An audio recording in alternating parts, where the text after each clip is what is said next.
కుమారుడైన దేవుడు చేసినటువంటి యొక్క ప్రార్థన ఈ మొదటి మాట, పాప విమోచనము కొరకు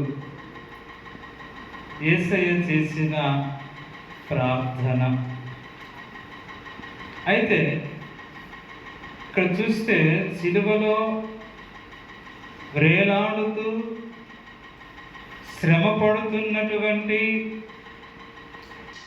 జరిగిస్తున్నటువంటి కాలంలో మనం గమనిస్తే,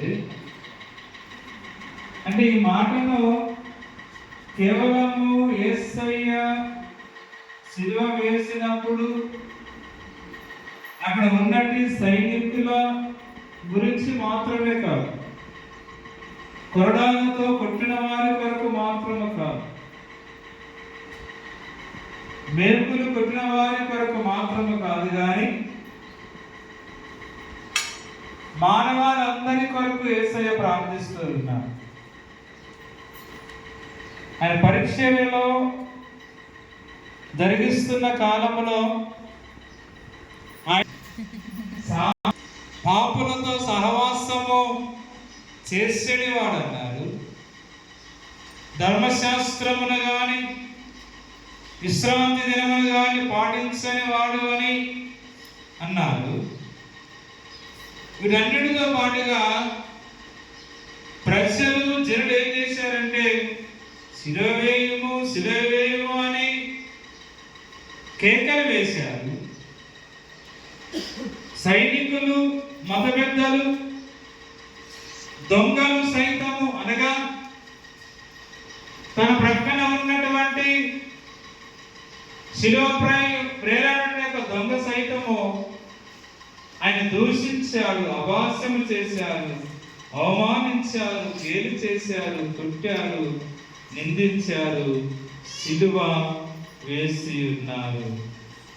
అయితే యేసయ్య పలికిన మాట, తండ్రి వీరేమి చేయించున్నా. ఒకవేళ ఆలోచిస్తే వారికి తెలుసు, కానీ యేసయ్య ప్రేమ అలాంటిది.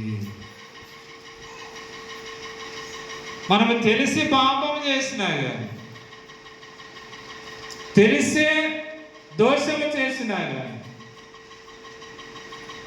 తెలిసే అబద్ధం ఆడినా కానీ వారికి క్షమాపణ రావాలి అని, వారందరూ కూడా నిత్య రాజ్యములో ప్రవేశించాలి అని వారి కొరకై యేసయ్య ఏం చేశారంటే ప్రార్థన చేసి, భక్తులైన పౌలు కలిగిన ఈ మనస్సును, ఈ మొదటి మాటను జ్ఞాపకము చేసుకొని యేసయ్య లాంటి మనస్సును మనము కూడా కలిగి ఉండాలి అని